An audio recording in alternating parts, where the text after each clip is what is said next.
कई बार हमने कहा आपको प्राणायाम से प्राणों का संयमन करने की जरूरत नहीं, नाम में ध्यान दीजिए। देखो, जब तक हमारे प्राण स्थूल होते तो नाम में मन नहीं लगता।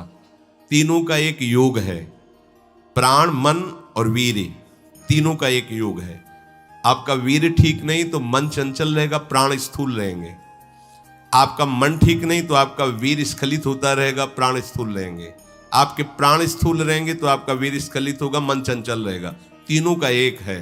अगर आपका प्राण संयमित, ब्रह्मचर्य ठीक, मन एकाग्र हो जाएगा, देर नहीं लगेगी। तीनों का एक संयोग है। जब उपासक नाम जप में प्रीति करता है तो लोभ जपता है नाम का।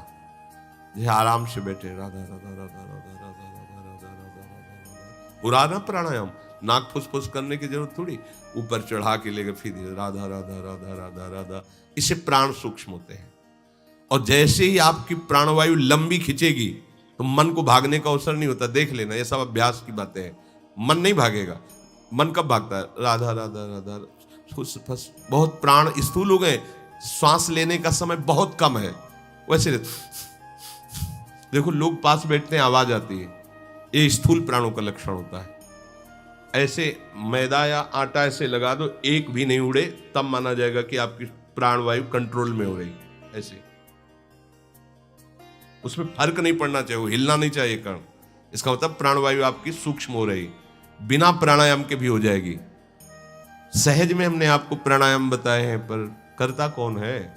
मनमानी करने के लिए सब तैयार है, लेकिन गुरुमानी कौन होता है? पक्की अनुभूति के हम प्राणायाम कह रहे हैं। खूब भजन में रुचि हो जाएगी अगर ऐसा करोगे। देखो, राधा राधा राधा राधा राधा राधा कहते हुए अंदर राधा राधा जब अपने श्वास ले, कुछ नहीं पकड़ना, जितना भर पाए रोक लो एकदम।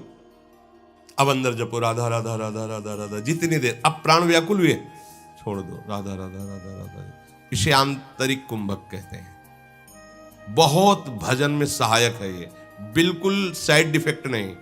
कोई आपको इसमें प्रतिकूलता नहीं पड़ेगी। जैसे प्राणायाम में साइड इफेक्ट भी यदि आप सही गुरु के पास नहीं हो तो वो कहीं ना कहीं आप में रोग पैदा कर, इसमें कोई साइड इफेक्ट नहीं। ये अनुभव की बात, बड़े बड़े संतों की बात है।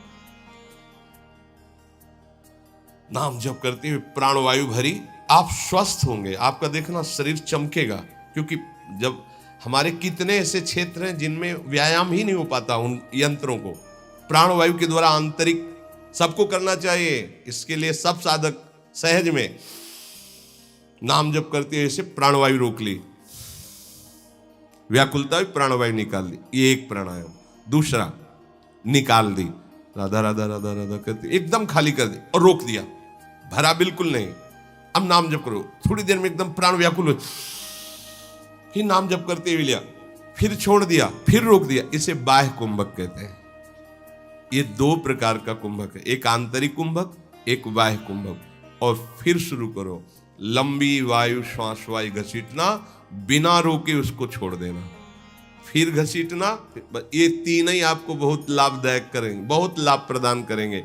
यदि आपको कब्ज होती है तो ये अनुभव की हुई, प्रयोग की हुई दवा और कोई साइड इफेक्ट नहीं।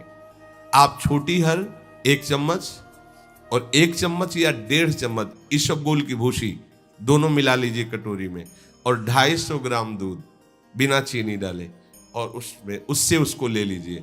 फिर ऊपर कुछ खाइए पिए नहीं, और 10-5 दिन रोज लीजिए। ये ऐसा नहीं कि बार बार सोच कर, वो आपकी आंतों को ठीक करके मल, क्योंकि साधन मार्ग में कब्ज होना ये बहुत हानि का विषय हो। इससे ब्रह्मचर्य की भी हानि होती है, भजन में मन नहीं लगता, प्रमाद स्थिति रहती है।